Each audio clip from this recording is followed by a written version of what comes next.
নমস্কাৰ। আজি মেট্ৰিক পৰীক্ষা এইবাৰো ঠিক 4,38,000 ল'ৰা ছোৱালী অৱতীৰ্ণ হৈছে মেট্ৰিকত। আৰু আজি কথা এটা কৈ থৈ দিওঁ, আপোনালোকে আজি কথাটো লিখি ৰাখক যে এইবাৰো অসমৰ প্ৰায় 1,60,000 ওপৰত ল'ৰা ছোৱালীয়ে ফেইল কৰিব। আৰু যদি কোনেও যদি তেওঁলোকক MCQ বা অন্যান্য কিবা প্ৰশ্ন যদি শিকাই নিদিয়ে, তেতিয়াহ'লে মন ৰাখিব যে 2 লাখ ল'ৰা ছোৱালীয়ে ফেইল কৰিব। এখন হাইস্কুল আছে, তাৰ প্ৰধান শিক্ষকজনে নিজেই পইচা লৈ পেলাই সেই ল'ৰা ছোৱালীবোৰক শিকাই দি পেলাই পাছ কৰোৱাৰ বহুতো এনেকুৱা নজিৰ আছে। আৰু যিহেতু এইবাৰ এনেকুৱা এটা ব্যৱস্থা ৰখা নাই, কোনো প্ৰাইভেট বা কোনো ভেঞ্চাৰ স্কুলৰ মাষ্টাৰ সোমাব দিয়া নাই, তেনেহ'লে মন কৰিব এইবাৰ ফেইল কৰা ৰেটটো আকৌ আগতকৈ বাঢ়িব। এতিয়া মন কৰক, যোৱা বছৰো কৈছিলোঁ যে যোৱা বছৰ ঠিক একেদৰে কৈছিলোঁ যে 1,50,000 ল'ৰা ছোৱালীয়ে ফেইল কৰিব, ঠিক তেনেকৈ 1,53,000 ল'ৰা ছোৱালীয়ে ফেইল কৰিছে। এতিয়া কথা হ'ল, আপোনালোকে যোৱা 10 বছৰৰ যদি আপোনালোকে ডাটা উঠাই চায়, তেতিয়া আপোনালোকৰ চকু কপালত উঠিব। প্ৰত্যেক বছৰে অসমৰ পৰা 1,30,000, 1,40,000, 50,000, 1,93,000লৈকে ল'ৰা ছোৱালীয়ে কি কৰিছে, ফেইল কৰিছে। আৰু যদি আপোনালোকে এভাৰেজটো যদি আপোনালোকে উলিয়াব যায়, সেই এভাৰেজটো উলিয়ালে আপোনালোকে 1,50,000, 1,60,000 ল'ৰা ছোৱালীয়ে প্ৰত্যেক বছৰে ফেইল কৰি আছে। এতিয়া মূল কথা হ'ল, এই যে ল'ৰা ছোৱালীখিনিয়ে ফেইল কৰি আছে, কিয় ফেইল কৰি আছে? এই বিষয়টোত অসমৰ এই যিসকল অগ্ৰণী ব্যক্তি আছে, যিসকল সমাজ সচেতক ব্যক্তি আছে, শিক্ষাৰ লগত জড়িত ব্যক্তি আছে, তেওঁলোকে এই বিষয়টো কিয় চৰ্চা কৰা নাই, ইয়াৰ বাবে কিয় এটা এণ্টিডোট উলিয়াব পৰা নাই, সেইটোত একদম আচৰিত হ'বলগীয়া কথা।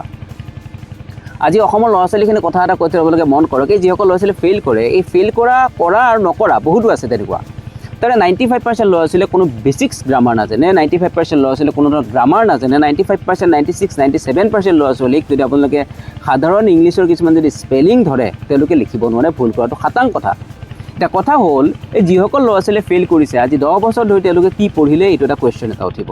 তেওঁলোকে LP স্কুলত কি কৰি আছিলে? LP স্কুলত বহুত সময় পাইছিলে, তেওঁলোক তাতেইতো যিমানখিনি আমাৰ বেছিক্স আছে, ফাউণ্ডেশ্যন আছিলে, এই ফাণ্ডামেণ্টেলখিনি তেওঁলোকক তাতে কিয় নিশিকালে? LP স্কুল গ'লগৈ, ME স্কুলত তেওঁলোকে সময় এটা পাইছিলে যে ফাণ্ডামেণ্টেল শিকিবৰ কাৰণে মেথছৰ, ইংলিছৰ এই গোটেই ফাণ্ডামেণ্টেলখিনি কিয় নিশিকিলে? তাৰপিছত ক্লাছ 10ত গৈ পেলাই বা ক্লাছ 9ত গৈ পেলাই ল'ৰা ছোৱালীয়ে 9ত অকণমান সময় পাইছিলে ফাণ্ডামেণ্টেল শিকালে জানো? আজি আৰু এটা কথা এটা কওঁ যে অসমৰ যিসকল শিক্ষক বৰ্তমান আছে, এই শিক্ষকসকলৰ একমাত্ৰ 10% শিক্ষকৰ বাহিৰে বাকী 90%ে পাল মাৰি আছে। একমাত্ৰ তেওঁলোকে কৰিবৰ কাৰণে কৰি আছে, কেৰিয়াৰৰ পথ হিচাপে বাছি লৈছে, তেওঁলোকে শিক্ষক হ'বৰ কাৰণে নহয়। আৰু যদি 10% যদি শিক্ষক নহ'লেহেঁতেন, আজি অসমৰ গোটেই চৰকাৰী শিক্ষা খণ্ডটো কি হৈ গ'ল হয়, বন্ধ হৈ গ'ল হয়। ঠিক তেনেকৈ প্ৰাইভেটৰ কথা নকওঁ, প্ৰাইভেটতো 90% ল'ৰা ছোৱালীৰ অৱস্থা একেই তথ্যবচ অৱস্থা। তেওঁলোকৰ বেছিক্স গ্ৰামাৰ নাজানে, বেছিক্স তেওঁলোকৰ কি নাই, ফাণ্ডামেণ্টেল একেবাৰেই নাই। এনেকুৱা নহয় যে চৰকাৰী স্কুলৰ শিক্ষকবিলাক বেয়া, তেওঁলোক বেছি টেলেণ্টেড, তেওঁলোক বেছি যোগ্যতা সম্পন্ন প্ৰাইভেটতকৈ। কিন্তু আপোনালোকে ওলোটা ছবি এখন দেখি আছে যে প্ৰাইভেটত ৰিজাল্ট ভাল হৈ আছে বা ভালকৈ কিবা এটা পাই আছে অনুশাসনৰ কাৰণে বা কিবাৰ কাৰণে। আজি চৰকাৰী স্কুলৰ অৱস্থা চাওক। এনেকুৱা নহয় যে অকল চৰকাৰী শিক্ষকসকলৰ অকল দায়বদ্ধ বা তেওঁলোক দায়ী, ইয়াতে চৰকাৰো সম্পূৰ্ণৰূপে দায়ী, গাৰ্জেনসকলো দায়ী। যেতিয়া মানুহক ফ্ৰী দিয়া হয়, ফ্ৰী দিলে কি হয়, কোনো খবৰ নাৰাখে, ল'ৰাটো য'ত পঢ়িছে আৰু এৰাল দিয়া গৰু নহয়, এৰি দিয়া গৰুৰ নিচিনা হৈ আছে, গোজতে যায়, গোজতে ঘাঁহ খাই থাকিব। স্কুলত এবাৰ খবৰ ল'ব নাযায় যে ল'ৰাটো পঢ়িছেনে নাই, শিক্ষকে ক্লাছ কৰিছেনে নাই, এনেকুৱা ধৰণৰ খবৰ ল'বৰ কাৰণে আমাৰ গাৰ্জেনখিনি সময় নাই। এনেকুৱা ফ্ৰী পোৱা গাৰ্জেনৰ ল'ৰা ছোৱালী ভাল কেনেকৈ হ'ব, তাতেই আচৰিত হ'বলগীয়া কথা। তাত আচৰিত হৈ পেলাই লাভ নাই একো। ঠিক তেনেকৈ চৰকাৰে কি কৰিছে, শিক্ষকসকলক নিযুক্তিটো দিছে, দি পেলাই কি কৰিছে, চৰকাৰী বিভিন্ন কামত তেওঁলোকক নিয়োগ কৰিছে। আৰে যদি নিয়োগ কৰিবলগীয়া আছে, বেলেগ এটা ডিপাৰ্টমেণ্ট খুলি নিয়োগ কৰক ন। চৰকাৰী শিক্ষকসকলক একমাত্ৰ এটাই হেৰি হ'ব লাগে যে ছাত্ৰ ছাত্ৰীসকলক পঢ়ুৱাব লাগে, ছাত্ৰ ছাত্ৰীসকলক স্কিলফুল কৰিব লাগে, তেওঁলোকক দক্ষতা সম্পন্ন কৰিব লাগে। সেইটোতো কৰা নাই কোনেও।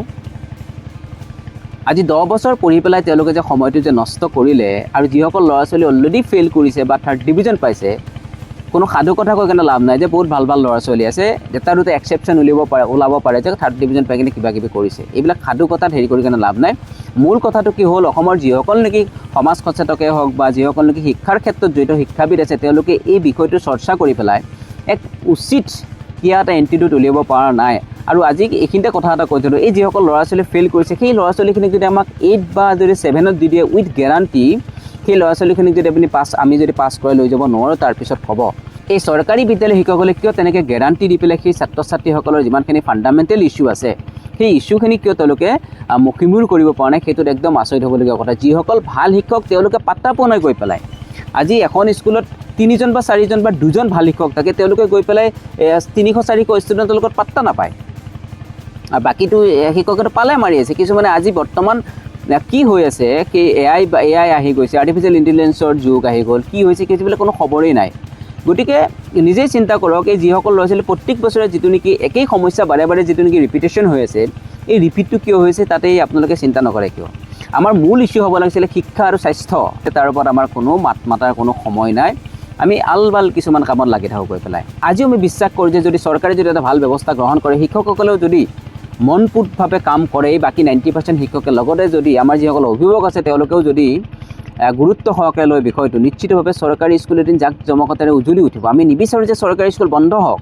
বহুতো ল'ৰা ছোৱালী আছে প্ৰাইভেটত পঢ়াব নোৱাৰে, তেওঁলোকে প্ৰাইভেটত পঢ়াবৰ কাৰণে পইচা নাই, ফিজ দিবৰ কাৰণে তেওঁলোকৰ পইচা নাই। গতিকে এনেকুৱা নহয় যে চৰকাৰী স্কুলৰ পৰা ভাল ভাল ষ্টুডেণ্ট ওলোৱা নাই, বহুতো ভাল ভাল ষ্টুডেণ্ট ওলাইছে চৰকাৰী স্কুলৰ পৰা। আজি অসমৰ যিসকল নেকি ডাঙৰ ডাঙৰ ব্যক্তি আছে, সেই মেক্সিমাম ব্যক্তিয়ে অসমৰ চৰকাৰী স্কুলৰ পৰা পঢ়ি যোৱা। গতিকে নিশ্চিতভাৱে ভাল হ'ব যদি এটা ভাল ব্যৱস্থা গ্ৰহণ কৰে। তাৰ উপৰিও আৰু এটা কথা কওঁ, এই যিসকল শিক্ষক আছে, সেই শিক্ষকসকলৰ ল'ৰা ছোৱালীজনো তেওঁ শিক্ষকতা কৰা বিদ্যালয়খনত নপঢ়ুৱায়। কাৰণ তেওঁ জানে যে ইয়াতে শিক্ষা ব্যৱস্থাটো ভাল নহয়, ইয়াতে পঢ়া পাতি ভাল নহয়। যিখন স্কুলত নিজৰ ল'ৰা ছোৱালী পঢ়াব নোৱাৰে, তাৰ পৰাইচোন স্পষ্ট হয় যে সেইখন স্কুলত শিক্ষা ভাল নহয়, তাত পঢ়ুৱা পাতি ভাল নহয়। ইয়াৰ পৰাইচোন বস্তুবিলাক স্পষ্ট হৈ আছে। গতিকে অসমৰ এই যিসকল ল'ৰা ছোৱালীয়ে ফেইল কৰিছে, এওঁলোকক ফেইল নকৰি মানে জহন্নামে নাযায় কেনে যাব ক'ত? এওঁলোক যে জহন্নামে গৈছে, কাৰো আহে নাযায়। কোনো মন্ত্ৰী বিধায়কৰ আহে নাযায়, কোনোবা শিক্ষকৰ আহে নাযায়, কোনোবা প্ৰফেচৰৰ একো আহে নাযায়, কোনো মানুহৰ আহে নাযায়। অকল খাটি খোৱা মানুহে ইয়াৰ বাবে কি কৰিলে ভৰপাই কৰিব লাগিব এই গোটেই সময়ৰ, গোটেই ইটো সিটো বহুতৰ। গতিকে কাৰো একো আহে নাযায়। তেওঁলোকৰ ষ্টুডেণ্ট ভাল ভাল স্কুলত পঢ়াই দিব, কিন্তু আপুনি আজীৱন ইয়াতে পঢ়াব লাগিব। আৰু আজীৱন পঢ়াই পেলাই তথাপি এবাৰ মাত নিদিব গৈ পেলাই যে আপুনি আপোনাৰ ল'ৰা ছোৱালী পঢ়ি থকা স্কুলখনত ক্লাছ হৈছেনে নাই। বেছিকৈ ফ্ৰী পালে তেনেকুৱাই হয়। ধন্যবাদ।